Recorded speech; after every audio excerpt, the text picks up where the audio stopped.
Hola, ¿cómo están? Bienvenidos a un nuevo video. Hoy vamos a ver agua y pequeñas moléculas 3.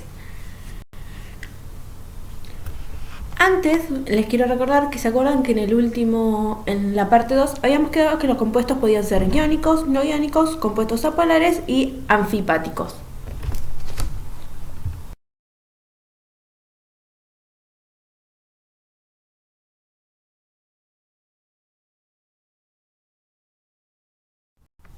Bien, los compuestos iónicos polares son iones positivos y negativos alternados. Estos iones están unidos por enlaces iónicos, que son interacciones electrostáticas más fuertes. Generan redes altamente desordenadas que generan cristales y son solubles en agua. Bien, las moléculas polares de agua pueden separarse los iones constitutivos actuando sobre la superficie del cristal, es decir, el agua puede separar los iones, puede romper los cristales actuando desde la superficie. Ejemplo, los iones negativos del cristal pueden ser desalojados de la superficie del cristal y pasar a la fase acuosa. El ion es rodeado por la molécula de agua y fue separado del seno del cristal. Una vez en solución, el ion se hidrata unido a más moléculas de agua.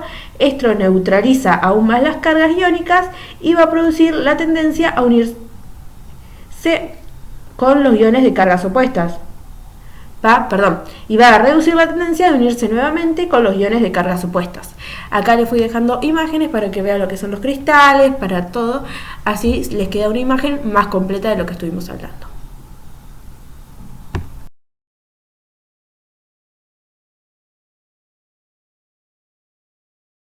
Bueno, los compuestos polares no iónicos, como los azúcares sencillos, los alcoholes, los aldehídos y los cetonas de cadenas cortas, todos estos compuestos presentan grupos funcionales polares que pueden ser hidroxilos o carboxilos y forman puentes de hidrógeno con el agua y se disuelven en agua con facilidad. Un azúcar sencillo, el ejemplo, puede ser la glucosa y el alcohol, ejemplo, el etanol.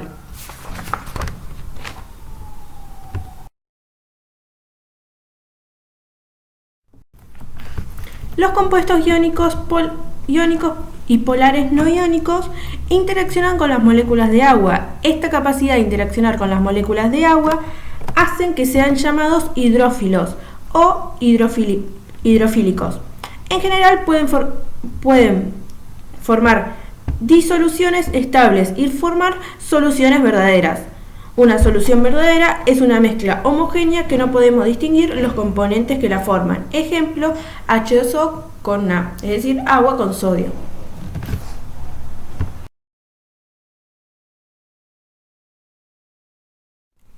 Los compuestos apolares son los hidrocarburos y los lípidos neutros. Estos no presentan grupos funcionales capaces de interaccionar con el agua, no presentan grupos capaces de formar puentes de hidrógeno. Por lo tanto, resultan prácticamente insolubles en agua. Son hidrofóbicos. Cuando pongo compuestos hidrofóbicos en agua, los segrega los componentes y tienden a segregarse entre sí exponiendo la menor cantidad de agua. Por lo tanto, los compuestos apolares en agua no se asocian por interacciones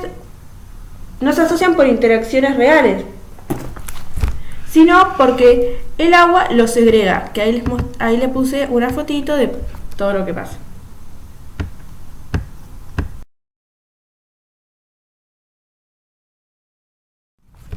Los compuestos anfipáticos no son polares completamente ni no polares completamente, como los fosfolípidos, los ácidos grasos y las sales de ácidos grasos. Poseen grupos hidrofóbicos y un grupo hidrofílico en la misma molécula y se denominan sustancias anfipáticas. En contacto con la superficie acuosa van a formar una monocapa. La parte polar de este compuesto se orienta hacia el agua y la parte no polar se orienta hacia el aire. En el seno pueden formar micelas, lisosomas y una obicapa.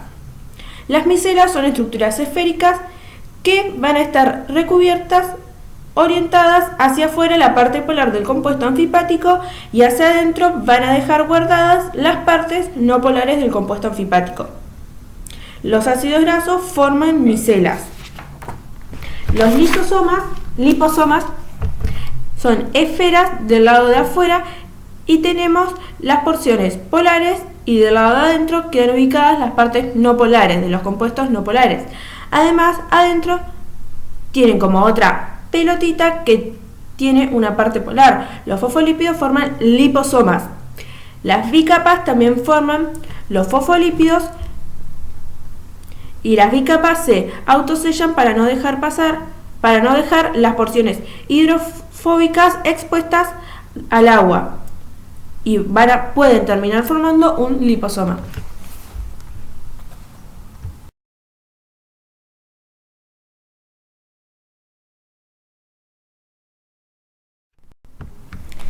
Antes quería aclarar esto. Las soluciones son una mezcla homogénea de dos o más sustancias. La sustancia que se disuelve se va a denominar soluto y la sustancia en la que se disuelve el soluto se denomina solvente. Eso lo tienen que tener en claro. Ahora vamos a hablar de las propiedades de las soluciones químicas. Las soluciones químicas tienen propiedades constitutivas y coligativas. Las constitutivas dependen de la naturaleza química del soluto, es decir, lo que yo disuelvo, que van a ser la densidad, la viscosidad y la conductividad eléctrica. Y las coligativas dependen de la concentración del soluto. Estas también son dos definiciones que las tienen que saber bien.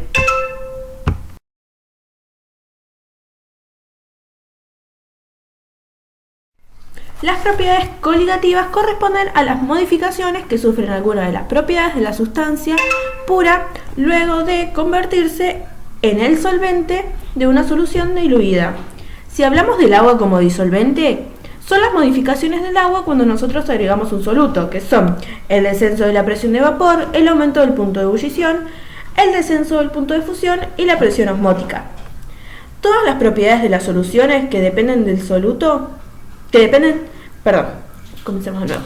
Todas las propiedades de las soluciones que dependen solo de la concentración de partículas del soluto disueltas y no de su naturaleza, a mí no me importan.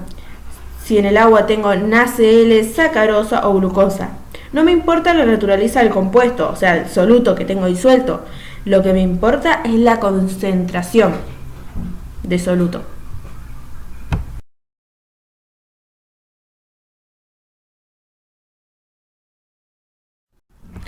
Bueno, este es un tema que ya nos vamos metiendo en lo que es un poquito más complicado, pero que voy a subir después cuando terminemos de ver todo esto, que voy a subir un video solo resolviendo ejercicios, así que tranquilos con esto, vamos tomándolo con calma. La concentración de partículas. En la glucosa voy a tener una sola partícula, porque no se va a disociar, igual que en la sacarosa.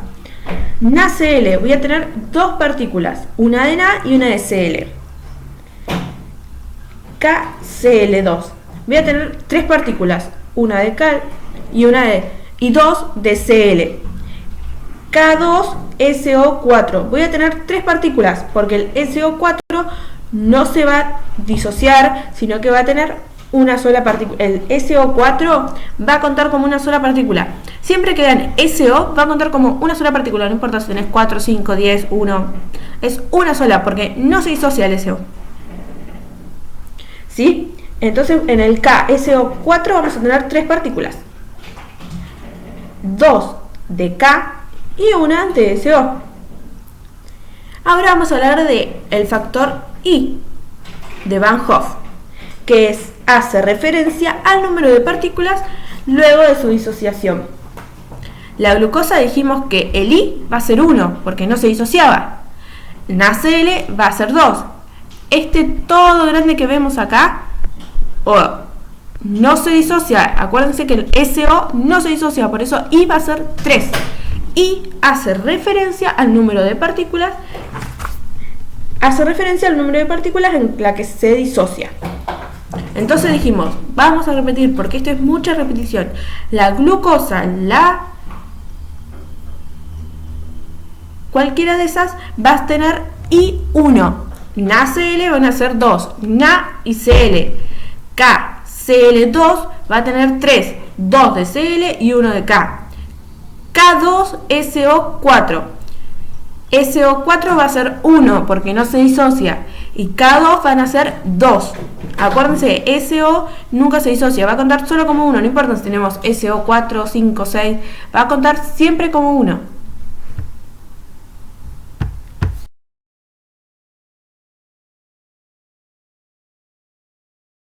Bueno, y hasta acá llegó el video de hoy. El último tema fue un poquitito por ahí como más entrando en tema. Así que ya vamos a comenzar con osmolaridad y todo eso en el próximo video. Espero que lo hayan entendido. Cualquier pregunta ya saben que me la pueden hacer acá abajo o por Instagram. Y si no entienden algo y quieren que lo vuelva a explicar, me dicen y volvemos a subir un video explicando lo que no entendieron.